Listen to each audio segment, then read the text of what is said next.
এগুলো কিন্তু এখন পরিবেশের চাপ পড়ছে।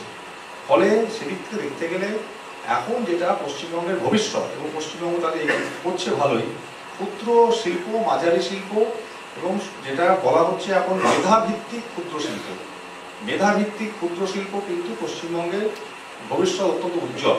এখানে আপনারা বোধহয় একটা তথ্য জানেন যে ভারতবর্ষের মধ্যে যে সমীক্ষা হয়েছে দেখা গেছে যে ক্ষুদ্র শিল্পে পরিসংখ্যানে পশ্চিমবঙ্গ কিন্তু ওপরের দিকে, এত বেশি এখানে ক্ষুদ্র শিল্প তৈরি হয়েছে।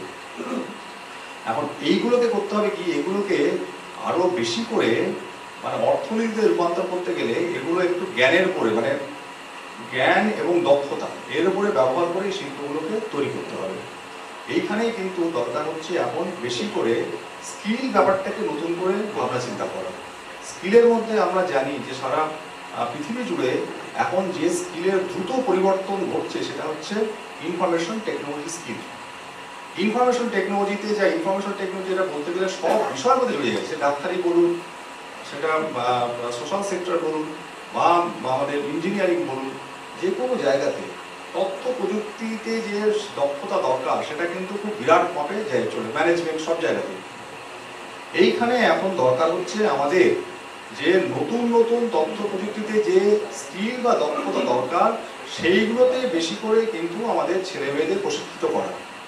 একটাই সমস্যা আছে যে যেগুলো বর্তমানে যে সমস্ত স্কিলের উদ্ভব ঘটছে সেই সমস্ত স্কিলের প্রশিক্ষণ দেওয়ার মতো যথেষ্ট সংখ্যায় মানুষ আমাদের কাছে নেই।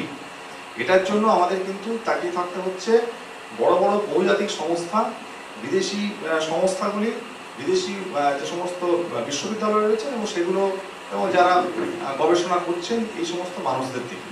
এটা গেল একদিক। আরেকটা দিক হচ্ছে যেটা খুব বড় সংখ্যায় দরকার, ব্যবসা করার যে মানসিকতা করার জন্য এন্টারপ্রেনারশিপ স্কিল, এটাও কিন্তু প্রথম থেকে আমাদের একটা ট্রেনিংয়ের জায়গা বা প্রশিক্ষণের জায়গা দরকার হচ্ছে। এন্টারপ্রেনারশিপ স্কিলটা কিন্তু সেভাবে স্কিল ব্যাপারটা কিন্তু এখন দরকার হচ্ছে স্কুল থেকে শেখানো, কিন্তু আমাদের দুর্ভাগ্য হচ্ছে যে আমাদের স্কুলের যে পঠন পাঠন তার মধ্যে কিন্তু এই এন্টারপ্রেনারশিপ স্কিল, কি করে টাকা ম্যানেজ করতে হয়, টাকা দিলে সেইটাকে কি করে তার নানান জায়গাতে সেটাকে ব্যবহার করতে হবে, যেটাকে বলে ফান্ড ম্যানেজমেন্ট স্কিল, সেইটা প্লাস এর সঙ্গে নতুন করে একটা জিনিসকে ভাবনা চিন্তা করে সেখান থেকে কি করে একটা ব্যবসা যেতে হয় সেই জায়গায় পৌঁছে যাওয়ার জন্য কিন্তু একটা প্রশিক্ষণ লাগে। কিছু কিছু ক্ষেত্রে মানুষ হয়তো নিজে ভেতরের তাগিদে অনেক কিছু করে ফেলে, কিন্তু অনেক ক্ষেত্রে দেখা যায় যে বাইরের থেকে যদি একটা পরিমণ্ডল পরিবেশ করা যায় এবং প্রশিক্ষণ দেওয়া যায় তাহলেও কিন্তু অনেকটা কাজ হয়। আমাদের এখানে বিশেষ করে অনেক এছাড়াও ক্ষেত্র আছে, যেমন আমাদের যে এখানে পর্যটন শিল্প, তার জন্য কিন্তু দক্ষ লোক দরকার। এখন এই পর্যটন শিল্প মানে আগের মতো নেই, এখানেও কিন্তু আর্টিফিশিয়াল ইন্টেলিজেন্স ব্যবহার হচ্ছে এখন, তার একটা স্কিল দরকার। আবার যে রান্নাবান্না করে কালিনারি সায়েন্স যেটা, তারও যে সেটারও স্কিল। এই যে নতুন নতুন স্কিল এখন দরকার হচ্ছে এটা, এবং নতুনভাবে বাজার যে উন্মুক্ত হচ্ছে তার জন্য কিন্তু আমাদের এখানে প্রচুর পরিমাণে এইরকম স্কিল ট্রেনিং আরও বেশি করে দরকার হয়ে পড়েছে। এটা শুধুমাত্র মানে একাডেমিক্স একটা মোড়ক না রেখে এখানে হাতে কলমে কাজ শেখা এবং মানসিকতা তৈরি করা। এছাড়াও আছে অন্য কগনিটিভ স্কিল তো রয়েছে, বিহেভিয়ারাল স্কিল রয়েছে, ম্যানেজমেন্ট স্কিল রয়েছে, এগুলো তো রয়েছে। সুব্রতবাবু খুব সুন্দর করে বললেন যে বিভিন্ন পেশার জন্য, বিশেষ করে প্রথমে টেলিকমিউনিকেশনের জন্য যে স্কিল দরকার, রেডিও কমিউনিকেশন এই সময়ের জন্য যে স্কিল দরকার ছিল, পরে যন্ত্রপাতি, অটোমোবাইলস, রেফ্রিজারেটর, এটার জন্য আছে, এটার জন্য প্রচুর স্কিলের দরকার আছে। কিন্তু একটা ব্যাপার হচ্ছে, যেমন ওনার ক্ষেত্রে ঠিক আছে, এটা একটা এসি সারাবার জন্য স্কিল দরকার, এবং এসি একটা যারা তৈরি করছে, মেশিন তৈরি করছে, সেই রকম একটা অর্গানাইজের সঙ্গে গাঁটছড়া বেঁধে তাদের প্রয়োজন মতো মানুষ তৈরি করা হচ্ছে। এইখানে এইটা দরকার, কিন্তু বিশেষ করে ইঞ্জিনিয়ারিং শিল্পের জন্য যে স্কিল, সেখানে সেই প্রশিক্ষণ দিতে গেলে এর একটা ম্যাপ করা দরকার, মানচিত্র করা দরকার, যাতে করে কত লোক দরকার হবে এবং সেই লোকগুলো প্রশিক্ষণ নেওয়ার পরে যেন বসে না থাকে। বসে থাকার সমস্যাটা হচ্ছে, যদি আমি শিল্পের জন্য তার চাহিদা মেটাবার জন্য মানুষ তৈরি করলাম, সে মানুষের সুযোগ পেল না, তাহলে কিন্তু এই স্কিলে মরচে পড়ে যাবে, সেটা কাজে লাগবে না। দুটো আমাদের উদ্দেশ্য রাখতে হবে, একটা হচ্ছে যারা ব্যবসা বাণিজ্য করবে সেই রকম একটা, আরেকটা হচ্ছে যারা সরাসরি শিল্পে যোগদান করে শিল্পকে আরও বেশি করে সেখানে তারা নানা রকমভাবে সার্ভিস দেওয়া, তারা নানা রকমভাবে যে যে উৎপাদন পদ্ধতি চলছে সেইখানে আরো বেশি করে তাদের নিয়োগ করা, এটা আরেকটা দিক। এই জন্যই আমাদের এখন দরকার হচ্ছে যে ভারত কত কি আমাদের এখানে শিল্প রয়েছে, সেই শিল্পের চাহিদা মতো একটা প্রশিক্ষণ দেওয়া, এবং এটার সঙ্গে সঙ্গে একটা যেন তার সঙ্গে সঙ্গে এই প্রশিক্ষণের পরে যে কাজের যে সুযোগটা থাকে সেই ব্যবস্থাটা করা। এখানে আমাদের অনেক এখন যে সমস্ত প্রতিষ্ঠান রয়েছে তাদের সবাইকে এগিয়ে আসতে হবে। আমরা বিশ্ববিদ্যালয় থেকে শুরু করেছি, আমার পরে আমাদের যে বিত্ত আধিকারিক আছেন, ফিনান্স অফিসার আছেন, বলবেন যে আমরা যে সমস্ত উদ্যোগ নিয়েছি। হ্যাঁ, আর আরেকটা হচ্ছে যেটা আমি বললাম, বিশেষ করে যে সমস্ত শিল্প এখন আসতে চলেছে, বিশেষ করে পর্যটন শিল্প, হসপিটাল শিল্প, হসপিটালিটি শিল্প এবং ইনফরমেশন সায়েন্সের যে সমস্ত ব্যাপার, সেইখানে নতুন করে কিন্তু স্কিলের সুযোগ করে দেওয়া। আমার মনে হয় এরপরে আমাদের অন্যান্যদের বলুক, তারপরে আমাদের মন্ত্রীর বক্তব্য শুনবো। আমার তাপস সাহা বলে, তারপরে তুমি একটু মাননীয় মন্ত্রী মহোদয়, vice chancellor sir, other dignitaries, the audience, institute of management স্টাডির তরফ থেকে আমি কটা কথা বলবো about entrepreneurship and about skilling. তো আমাদের যে কারিকুলাম আছে ডব্লিউবিউটিতে, সেগুলো কিন্তু মেইনলি আন্ডার গ্র্যাজুয়েট কারিকুলাম। সেগুলো যদিও প্রযুক্তি বিশ্ববিদ্যালয়ের অধীনে, কিন্তু এইগুলোর সাথে কিন্তু স্কিলের একটা সম্পর্ক আছে। স্পেশালি লাস্ট 5 ইয়ার্স আমাদের যে কোনো প্রোগ্রাম, ধরুন যারা বিবিএ করছে, যারা বিসিএ করছে, যারা বিটিটিএম করছে মানে ট্রাভেল অ্যান্ড ট্যুরিজম করছে, তাদের কিন্তু আমরা শুধু চাকরির জন্য উদ্বুদ্ধ করছি না। আমরা চাইছি তাদের মধ্যেও শুধু একটা মানে চাকরি করার মানসিকতা থেকে বেরিয়ে এসে তারা যদি নিজেদের কোনো বিজনেস করতে পারে, নিজেদের কোনো ছোট ব্যবসা করতে পারে। এটা সবসময় যে যাকে বলে জীবিকার তাগিদেই করছে তা নয়, অনেকে কিন্তু অ্যাজ অ্যান অপশনও করছে আজকাল। তো সেই জিনিসটা মাথায় রেখে আমরা লাস্ট 4-5 বছর ধরে with the guidance of our vice chancellor sir, আমরা কিন্তু অনেক এন্টারপ্রেনারশিপের জন্য অনেক স্টুডেন্টকে উদ্বুদ্ধ করতে পেরেছি। আমাদের একটা সেলও আছে, এন্টারপ্রেনারশিপ সেল, যেখানে প্রতি বছর প্রত্যেক বিষয় থেকে আমরা দেখেছি কিছু স্টুডেন্ট তারা কিন্তু জবের জন্য অপ্টই করছে না, তারা কিন্তু ব্যবসা করার জন্যই অপ্ট করছে, এবং সেই স্কিলগুলো আমাদের আজকে সেই স্টুডেন্টদের দিতে হচ্ছে along with their job skills. তো সেখানটা আমরা দেখেছি যারা বিবিএ কোর্স করছে তাদের মধ্যে অনেকেই কিন্তু আজকাল অ্যাডভাইজার হচ্ছে, ফাইন্যান্সিয়াল অ্যাডভাইজার হতে চাইছে, কিছু আছে ইন্স্যুরেন্স অ্যাডভাইজার হচ্ছে। নাও এগুলো কিন্তু আলাদা আলাদা প্রফেশন হয়ে গেছে এখন, ঠিক আছে? তারা ভাবছে যে আমি একটা ব্যাংকে কেন চাকরি করব শুধু, বা আমি একটা ইন্স্যুরেন্স কোম্পানিতে কেন চাকরি করব, কেননা আমি একজন ইন্স্যুরেন্স এজেন্ট হব, অথবা কেননা আমি একজন মাস্টার এজেন্ট হব। যদি মাস্টার এজেন্ট হই তাহলে অবভিয়াসলি আমার যে শিক্ষাটা হলো 3 বছর বা 4 বছর একটি কলেজে, প্রফেশনাল কলেজে, সেটাকে আমি চাকরির থেকেও অনেক বেশি নিজের জন্য এবং সমাজের জন্য কাজে লাগাতে পারবো। পার্সোনাল ইনকামের ব্যাপারটা তো আছেই, সঙ্গে সঙ্গে কিন্তু সমাজেরও একটা দায়িত্ব তারা নিচ্ছে।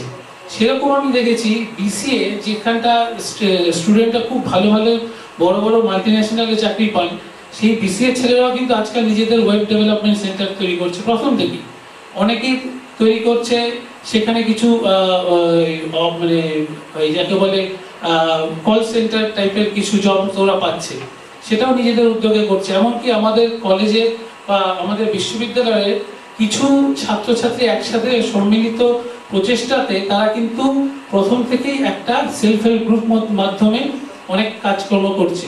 সেরকম মিডিয়া সায়েন্সেও আমি দেখেছি আছে, ট্রাভেল ট্যুরিজমে তো আছেই। তারা অনেকের সময় চেষ্টা করছে তারা যদি একটা হোটেল করে, আমাদের স্টুডেন্ট আছে যারা নিজের উদ্যোগে হোটেল করেছে, রেস্টুরেন্ট করেছে। এগুলো কিন্তু সব ক্ষুদ্র এবং কুটির শিল্পের মাধ্যমে, খুব বড় বড় শিল্প যে তা নয়। কিন্তু জেনারেল একটা স্টুডেন্ট যেরকম আর্ন করে from a job, even from multinational job, আপনারা অবাক হয়ে যাবেন যে একটি ছোট বিজনেসে কিন্তু তার থেকে বেশি আর্নিংও হয় এবং তার থেকে বেশি এমপ্লয়মেন্ট জেনারেশনও করছে। ওর নিজের এমপ্লয়মেন্টটা তো অবভিয়াসলি নিজেকে দিচ্ছেই, সঙ্গে কিন্তু আরো 8 জন 10 জন 20 জন করে করছে। এক একটি ব্যাচে আমাদের 60টি করে ছেলে থাকে, তার মধ্যে থেকে যদি 5 জনও আমরা দেখি যদি নিজেদের উদ্যোগে একটা ছোট বিজনেস করে, এন্টারপ্রেনার হয়, তাহলে কিন্তু নিজেদের এবং সমাজের সাংঘাতিক রকম কল্যাণ হবে, এবং সেটা হচ্ছে। এবং যে মানসিকতার পরিবর্তনের কথা আমরা বলছিলাম, স্যার যেটা বললেন যে এন্টারপ্রেনারশিপ স্কিল দিতে হবে, এন্টারপ্রেনারশিপ স্কিলের জন্য কিন্তু প্রথম কথা তার মানসিকতার একটা পরিবর্তন দরকার। সেটা কিন্তু আমরা লাস্ট 4-5 বছরে দেখেছি বেশ কিছু ছাত্রছাত্রীর মধ্যে সেই মানসিকতার একটা পরিবর্তন ঘটেছে। তারা শুধুমাত্র একটা চাকরি পাবো, চাকরি পেয়ে সারা জীবন নিশ্চিন্ত মনে কাটাবো সেটা ভাবছে না। অনেকেই আছে ভাবছে যে আমরা একটা বিজনেস করব, বিজনেস করে আমরা নিজেরা প্রতিষ্ঠিত হব এবং আমাদের ছোট যারা জুনিয়র্স আছে তাদেরও আমরা কিছু প্রতিষ্ঠান জীবনে প্রতিষ্ঠিত হওয়ার জন্য সাহায্য করব। আমাদেরই কলেজে কিছু ছেলে যারা এখন 4-5 বছর হয়েছে নিজেরা বিজনেস করছে, তারা কিন্তু আমাদেরই কলেজের ছেলেদের ইন্টার্নশিপের জন্য সাহায্য করছে।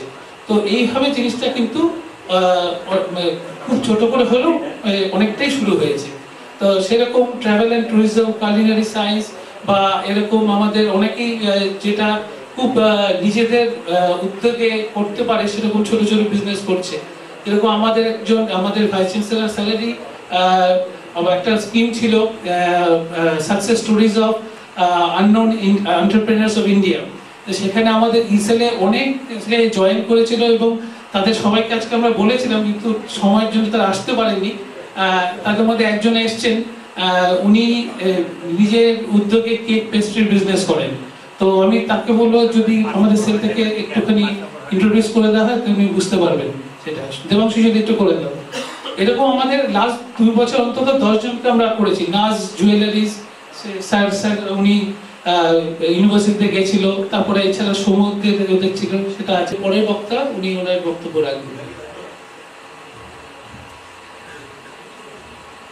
আমাদের মধ্যে এসে পৌঁছেছেন যে institute of engineer of India, বহু পুরনো প্রতিষ্ঠান।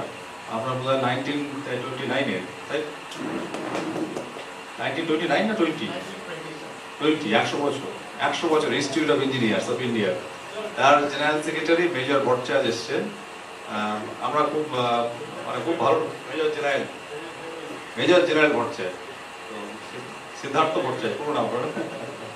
তো উনি একটা বিশেষ কাজে এসেছিলেন, আমি বললাম যে আপনি আলোচনা অংশগ্রহণ করুন এসে, কারণ ইনস্টিটিউট অফ ইঞ্জিনিয়ার্স এত বছর ধরে এই কাজ করে যাচ্ছে।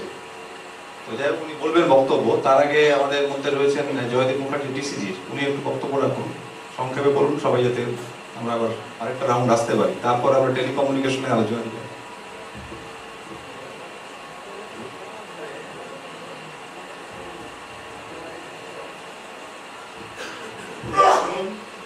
আমি একটু দাঁড়িয়েই বলছি, শোনা যাচ্ছে? আমার নাম জয়দীপ ভট্টাচার্য। প্রথমে শুরু করার আগে I would like to thank the Honorable Minister of Bangladesh for Telecommunication Industry, Mustafa Gabbar, who has found time to come all the way from Dhaka to be a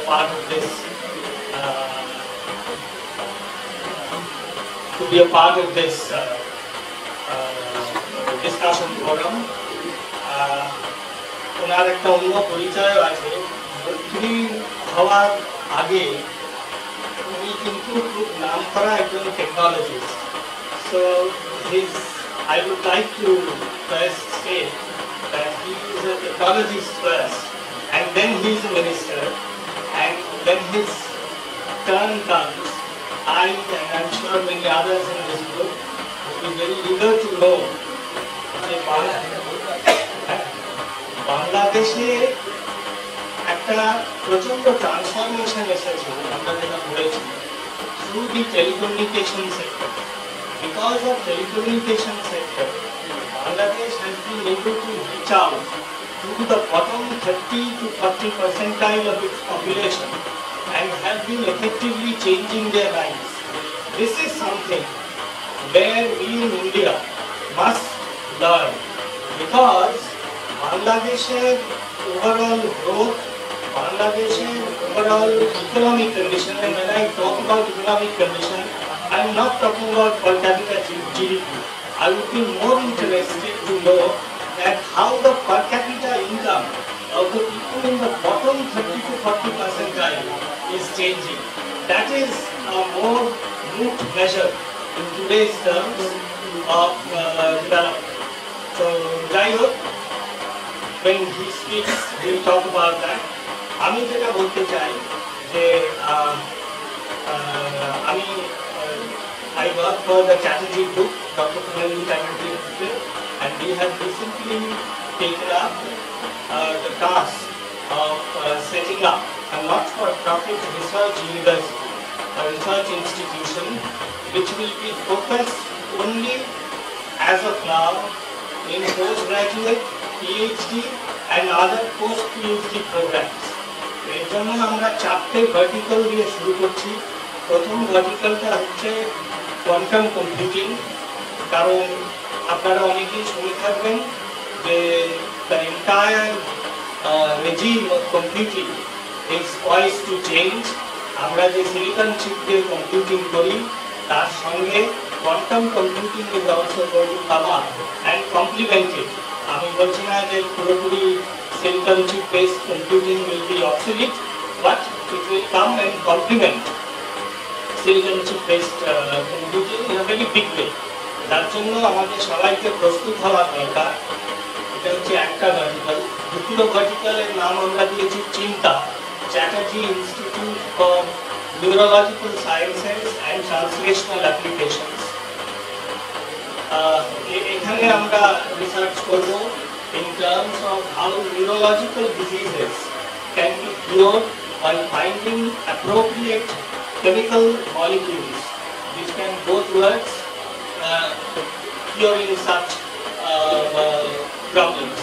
তৃতীয় যেটা আমরা ভার্টিক্যাল করছি তার নাম আমরা দিয়েছি RISE, RISE, Research Institute for Sustainable Energy, because energy is going to be a very, very important ingredient of our future. এখন আমরা যেভাবে ফসিল ফুয়েল ইউজ করি তাতে প্রচন্ড বেশি carbon footprint is generated, environmental concerns are becoming increasingly higher. তো সেই জায়গাতে আমরা আমাদের রিসার্চের যে ল্যাবরেটরি তৈরি করা হচ্ছে তাতে যদি focus on few things like lithium metal battery as opposed to lithium ion battery. কারণ লিথিয়াম মেটাল ব্যাটারি থেকে সম্পূর্ণভাবে লিথিয়াম রিকভার করা যায়, লিথিয়াম আয়ন ব্যাটারি থেকে লিথিয়াম রিকভার করা যায় না।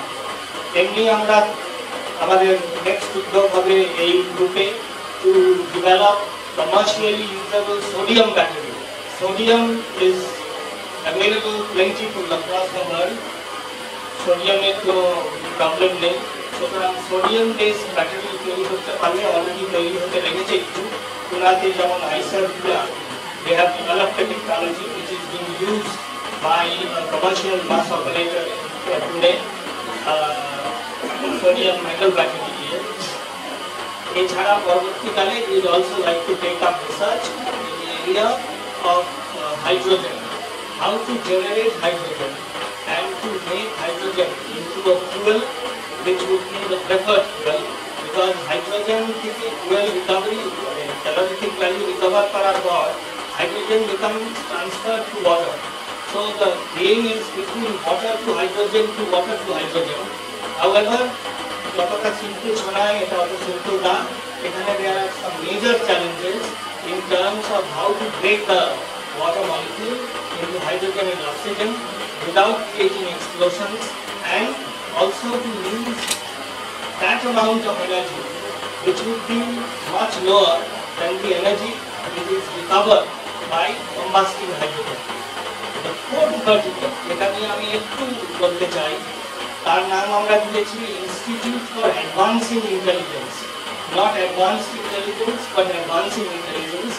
The reason for that is যে আমরা আজকাল খুব বলি সবাই আর্টিফিশিয়াল ইন্টেলিজেন্স, এই প্যানেলে ডিসকাশন হতে হতে অন্তত 3 বার the word artificial intelligence has been used.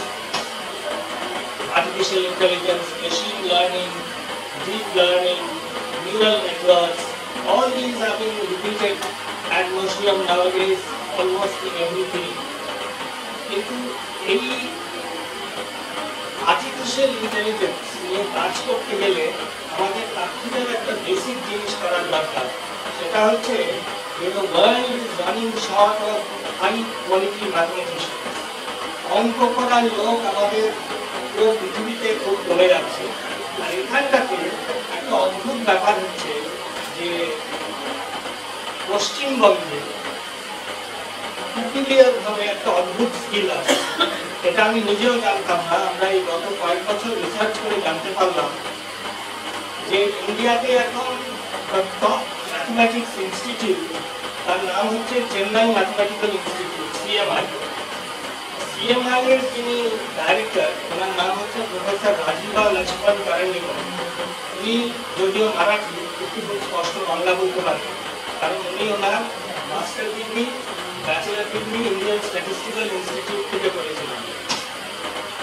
উনি বলছেন যে হয়তো কোনো সময় আমরা একটা ভুল করেছিলাম, যে চেন্নাই ম্যাথমেটিক্স ইনস্টিটিউট করেছিলাম, কিন্তু ওটা ক্যালকাটা ম্যাথমেটিক্স ইনস্টিটিউট করলে বেটার হতো, কারণ 90% of the students of CMI are from this state. আরেকটা খুব ইম্পর্টেন্ট জিনিস যেটা নোট করা হচ্ছে, যে যারা অ্যাকচুয়ালি ম্যাথমেটিক্স ফিজিক্স পারসু করছে তারা কিন্তু বেশিরভাগই কলকাতা শহরের না, কলকাতা শহরের বড় বড় স্কুল থেকে তারা কেউ না, তারা কিন্তু ম্যাক্সিমাম আসছে কিছু ডিস্ট্রিক্ট থেকে। ডিস্ট্রিক্টগুলো হচ্ছে যেমন পুরুলিয়া ডিস্ট্রিক্ট, পশ্চিম মেদিনীপুর, পূর্ব মেদিনীপুর, বাঁকুড়া, মুর্শিদাবাদ, আরও কয়েকটা পশ্চিম বর্ধমান, এইসব ডিস্ট্রিক্ট থেকে কিছু অসাধারণ ম্যাথস আর স্ট্যাটসের ট্যালেন্ট বেরোচ্ছে। এখন আমাদের ইনস্টিটিউট ফর অ্যাডভান্সিং ইন্টেলিজেন্সের একটা অবজেক্টিভ হচ্ছে যে এই পুরো ট্যালেন্টেড বাট ইকোনমিক্যালি ব্যাকওয়ার্ড, যাদের কনফিডেন্সের অভাব, যারা অঙ্ক খুব ভালো করতে পারে কিন্তু সামহাও আমাদের মতো ইংরেজি বলা লোকজনদের সামনে এসে একটু ঘাবড়ে যায়, ঠিক মতো নিজেদের প্রকাশ করতে পারে না, তাদের ধরে এনে to kind of give them a forum so that they can really flourish. Because আমাদের এটা বদ্ধ ধারণা যে বেঙ্গল, আর আমি শিওর যেটা বেঙ্গলে অ্যাপ্লিকেবল সেটা বাংলাদেশেও অ্যাপ্লিকেবল, এমনি ট্যালেন্ট অনেক বাংলাদেশে আছে। আমি বিশেষ করে বলতে চাই একজন বাংলাদেশি ভদ্রলোক, আমি ছেলেই বলবো, আমার তো বয়সে কম, সালমান খান। আমরা সব সালমান খান ফিল্ম অ্যাক্টরের নাম শুনেছি, কিন্তু সালমান খান বাংলাদেশের ছেলে, আমেরিকাতে বসে সে একটা ম্যাথমেটিক্সের রেভলিউশন নিয়ে এসেছে। ইউটিউবের মাধ্যমে ম্যাথমেটিক্সে সে এমন ফ্রিতে এমন আশ্চর্যজনক ভিডিওস ক্রিয়েট করেছে, যা দেখে আমার এখন 56 বছর বয়সে I am charged up to go regularly to Salman Khan's various sites and brush up my mathematics, something which I had forgotten when I left IIT in 1986. So এখন কয়েকটা তাহলে কিন্তু আমার আরো দীর্ঘ সময় কাটাতে হয়, একদম সরাসরি করি, আমি সফটওয়্যারে রিসার্চ করি, আমার প্রোগ্রামার দরকার, কম্পিউটার সায়েন্সের গ্র্যাজুয়েট দরকার। আমার বিশ্ববিদ্যালয়ে যে কম্পিউটার সায়েন্স গ্র্যাজুয়েট তৈরি করে, এই গ্র্যাজুয়েটদেরকে আমার অফিসে এনে আবার 2 বছর প্রোগ্রামিং শিখাইয়া তারপরে তাকে দিয়ে আমার প্রোগ্রামিং করাতে হয়। তাহলে ইন্ডাস্ট্রির সাথে যখন বিশ্ববিদ্যালয়ের সম্পর্কটা তৈরি হয় না, তখন যে গ্যাপটা তৈরি হয় 2টা বছরকে ওই ছেলেটাকে আপনি মেয়েটাকে অথবা সেই শিল্প প্রতিষ্ঠানটাকে দেবে। আমার কাছে মনে হয় পুরো বিষয়টা কি আসলে নতুন করে চিন্তা করার প্রয়োজন রয়েছে। 4র্থ শিল্প বিপ্লব, কেউ কেউ এটাকে 5ম শিল্প বিপ্লব বলে, জাপানে এটাকে সোসাইটি 5.0 বলে। এটাকে যদি মাথায় রাখা হয় তাহলে শিক্ষা ব্যবস্থা এই ভারতবর্ষে যা বিদ্যমান আছে তার খোল নলচা বদলাইয়া, আমি তো বলি বাংলাদেশের শিক্ষা ব্যবস্থা বঙ্গোপসাগরে ফেলে দেওয়া উচিত, কারণ বিদ্যমানটা আমার কোনো কাজে লাগে না। এবং সেটির প্রচেষ্টা হিসেবে আমার কাছে আমরা যেটা করেছি, আমি বাংলাদেশের এখন ক্লাসরুমগুলোতে প্রচলিত চক ডাস্টার রাখি নেই, বদলানো শুরু করেছি। এবং ক্লাসরুম মানে হচ্ছে একটা খুব বড় পর্দার টেলিভিশন এবং তার সাথে ডিজিটাল কন্টেন্ট। যে বই দিয়ে আমি ছেলে মেয়েদেরকে পড়াতাম, ওই বইগুলো ওর বাড়িতে থাকলেই চলে। আর যদি আর একটু সামর্থ্যবান স্কুল বানাতে পারি, তাহলে আমার এই টেলিভিশনের সাথে বাচ্চাদের হাতে ছোট্ট একটা ট্যাব দিয়ে দিলেই পারি, ট্যাবের ভিতরে তার বইটা থাকবে। এখন আমরা এমন পর্যন্ত করতে পেরেছি, ছোট্ট একটা ট্যাব, বাংলাদেশি টাকায় 7 থেকে 8,000 টাকা দাম হয়। এর ভিতরে আমি একদম প্রাক-প্রাথমিক শিক্ষা থেকে শুরু করে, শিশু শ্রেণী থেকে শুরু করে পঞ্চম শ্রেণী পর্যন্ত তার সমস্ত বইগুলোকে ঢুকিয়ে দিতে পেরেছি। এবং পরিবর্তনটা যেটা হয়েছে সেটা খুব অসাধারণ। এই যুদ্ধটা বলতে পারেন এটা ব্যক্তি মোস্তফা জাফরের, মন্ত্রীর নাম। ব্যক্তি মোস্তফা জাফর এই কাজটা শুরু করেছেন 99 সালে। প্রথম আমার দেশে আমি প্রচলন করেছি যে ক্লাস 2 এর বাচ্চাকে কম্পিউটার শিখতে হবে। ক্লাস 2 থেকে যদি কম্পিউটার শেখা জানে তাহলে তার পক্ষে উপরের দিনগুলোকে খুব সহজে কাটিয়ে দেওয়া সম্ভব হবে। সেই অবস্থার প্রেক্ষিতে আমি ক্লাসরুমগুলোকে চেঞ্জ করা শুরু করলাম এবং প্রথম যে বিপদে পড়লাম এই বিপদটা আমাকে আসলে নিজেকে মোকাবেলা করতে হয়েছে। কারণ ক্লাস 2 বাচ্চা কম্পিউটার শিখবে, তার কাছে এই পড়ার মতন বই পাওয়া যাবে কই? আর আমাদের দেশে যারা কম্পিউটার বিজ্ঞান পড়ছে আল্লাহর বাস্তে তাদের একজনের পক্ষে বাংলায় বই লেখা সম্ভব না। সুতরাং বাধ্য হইয়া কার ঘাড়ে চাপবে? মোস্তফা জাফরের ঘাড়ে চাপো। মোস্তফা জাফর বাচ্চাদের জন্য বই লিখলো, হাই স্কুলের জন্য বই লিখলো, কলেজের জন্য বই লিখলো, এখন অনার্স ক্লাসের জন্য। আমি কিন্তু বাংলা ভাষা ও সাহিত্যের ছাত্র, দয়া করে মনে করেন আমি কম্পিউটার বিজ্ঞান করে আসছি। আমার বাংলা ভাষা ও সাহিত্য পড়ে আমাকে বাংলায় কম্পিউটার শেখার বই লিখতে হয়েছে। এই কারণে যে আমি যদি শিক্ষা ব্যবস্থার পরিবর্তন না করি আমি নিশ্চিতভাবে বলতে পারবো যে আমার শিক্ষা ব্যবস্থা একটা জায়গায় গিয়া একেবারে অন্ধ কানাগলির ভিতরে ঢুকে পড়বে। এখন কিন্তু তাই পড়ে গেছে প্রায়। আমার দেশের যদি সবচেয়ে বড় সমস্যাটার কথা এখন বলা হয় তার নাম বেকারত্ব। এবং কাদের বেকারত্ব? শিক্ষিত মানুষের বেকারত্ব। আমার গ্রামে যদি যান কৃষি শ্রমিক খুঁজে পাবেন না, জমি পতিত থাকে, কারণ ওই কায়িক শ্রম দেওয়ার মতন মানুষ এখন নাই, তারা তো স্কুলে পাঠিয়ে দিয়েছে।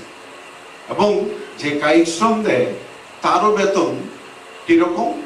যে লোকটা আপনার আমাদের চিটাগং রোডে এই ছোট ছোট জাহাজ থেকে পাথর তোলা হয় ঢাকা শহরের বিল্ডিং বানানোর জন্য, ওই লোকটা সকালবেলা যখন বেলা ভোর থেকে 2টা পর্যন্ত কাজ করে তখন সে 800 টাকা বেতন পায়।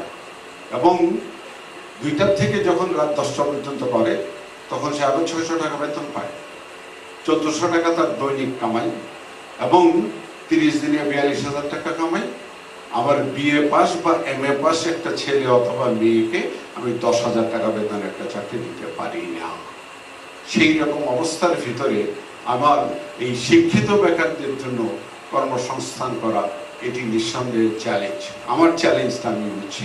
আমি আশা করি আমাদের কাছাকাছি পর্যায়ের অবস্থাটা পশ্চিমবঙ্গে বিরাজ করে, কারণ শিক্ষা তো আপনারাও বদলান নাই, আমরাও বদলাই নেই, আমরা একই পথে আছি, একই রকম ভাবে আছি। আমরা এর মধ্যে পরিবর্তনের জন্য যে পদক্ষেপগুলো নিয়েছি, প্রথমত আমাদের টার্গেট হচ্ছে যে আমরা অন্তত পক্ষে মনে করি যে চতুর্থ শিল্প বিপ্লবের প্রথম বড় ঢেউটা হয়তো 2025 সাল নাগাদ আমরা অনুভব করব। এবং তার জন্য যে প্রস্তুতি নেওয়া দরকার এটা অবকাঠামোগত, এটা আমি টেলিকম সেক্টরে যখন আলোচনা করব তখন সেই বিষয়টা নিয়ে কথা বলবো। আরেকটি বিষয় নিয়ে আমরা পড়ছি, সেটি হচ্ছে বাংলাদেশের স্কুল কলেজ বিশ্ববিদ্যালয়গুলো আসলে আমাদের ভিন্ন অ্যাডমিনিস্ট্রেশনে চলে। ইউজিসি নামক একটি প্রতিষ্ঠান আছে, সেটি দেখাশোনা করে।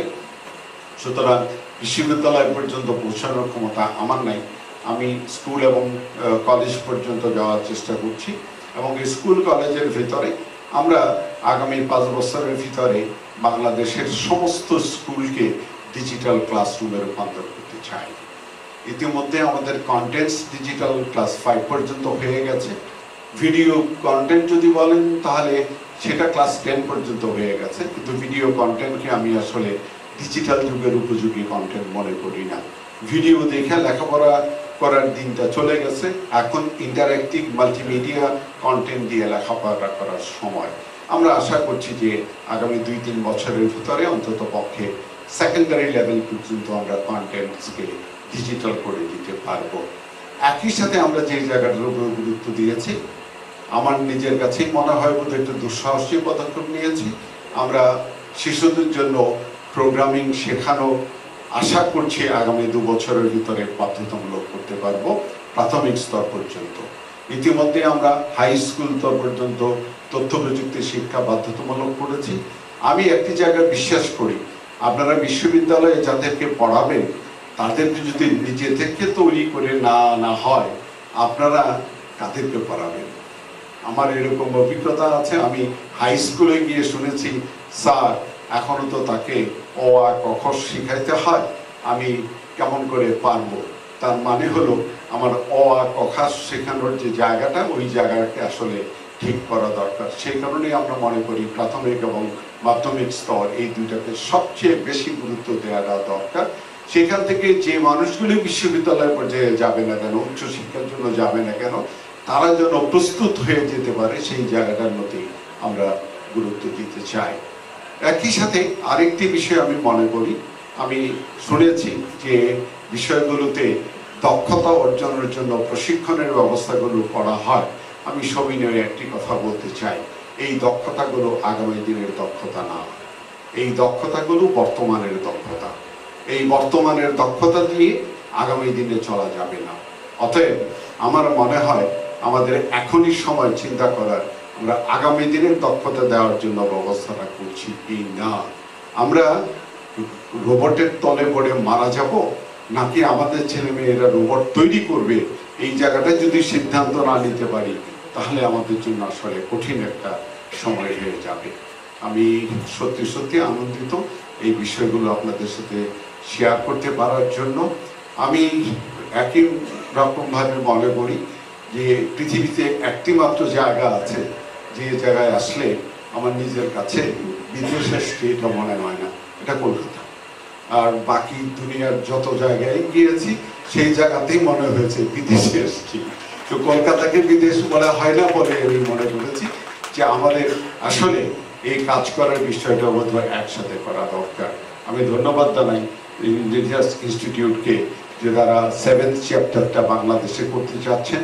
আমি আমাদের এখানকে যারা উচ্চশিক্ষায় আছে বা যুক্ত আছেন তাদেরকে অনুরোধ করব, আমাদের উচ্চশিক্ষা প্রতিষ্ঠানগুলোর সাথে সম্পর্ক স্থাপন করে আমরা একসাথে কাজ করি না কেন। আমরা তো অন্তত পক্ষে এক জায়গায় তো এক আছি, সেটা হচ্ছে আমরা বাঙালি, বাংলা আমাদের মাতৃভাষা। তাহলে বাকি সকল ক্ষেত্রে কি আমরা মিলিয়ে নিতে পারি না?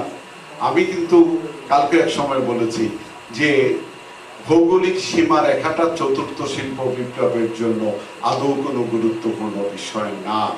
রাষ্ট্রীয় সত্তা এটিও সম্ভবত চতুর্থ শিল্প বিপ্লবের মূল বিষয় না। ওই সময়কালের মধ্যে পৃথিবীর কে কোথায় বসে কার কাজ করবে এটি নির্ধারণ করা কঠিনতম কাজ হবে। অতএব ভৌগোলিক সীমা রেখা থাকুক, রাষ্ট্রসত্তা থাকুক, সমস্ত কিছু থাকুক, কিন্তু বাংলাদেশের লোক তার বাড়িতে বসে পশ্চিমবঙ্গে কাজ করতে পারবে না, ভারতবর্ষে কাজ করতে পারবে না, অথবা ভারতবর্ষের লোক তার বাড়িতে বসেই বাংলাদেশে কাজ করতে পারবে না। অবস্থা তো তা নয়। আমাদের ছেলে মেয়েরা এখন 80টা দেশে কাজ করে, ভারত তার চেয়ে বহুগুণ বেশি কাজ করে। এই যে ক্ষেত্রগুলো সারা পৃথিবী আমার কর্মক্ষেত্র হয়ে গেছে, আমি এই সারা পৃথিবীর কর্মক্ষেত্রটাকে কেন এক্সপ্লোর করে নেব না? আমার নিজের অভিজ্ঞতা আছে, আমি সত্যি অভিজ্ঞতা আমি দেখেছি যে আমাদের ছেলেরা মেয়েরা অন্য কোথাও চাকরি বাকরি না পায়ে সিম্পল জিনিস, কম্পিউটার দিয়ে কেমন করে গ্রাফিক্স ডিজাইন করতে হয়, কম্পিউটার দিয়ে কেমন করে জাস্ট একটা ওয়েবসাইট তৈরি করতে হয়, একটা লোগো ডিজাইন করতে হয়, এই ধরনের দক্ষতা নিয়ে তারা কিন্তু বিশ্বের সাথে প্রতিযোগিতা করে কম দামে করতে পারে। এটি তার একটি বাড়তি সুযোগ, সেটি দিয়ে কিন্তু সে ডলার কামাই করে। আমি কিন্তু বিশ্বাস করি আমাদের এই অঞ্চলের মানুষের মেধা অত্যন্ত বেশি এবং প্রচণ্ডভাবে সৃজনশীল মানুষ। এই সৃজনশীলতা হচ্ছে চতুর্থ শিল্প বিপ্লবের মূল শক্তি।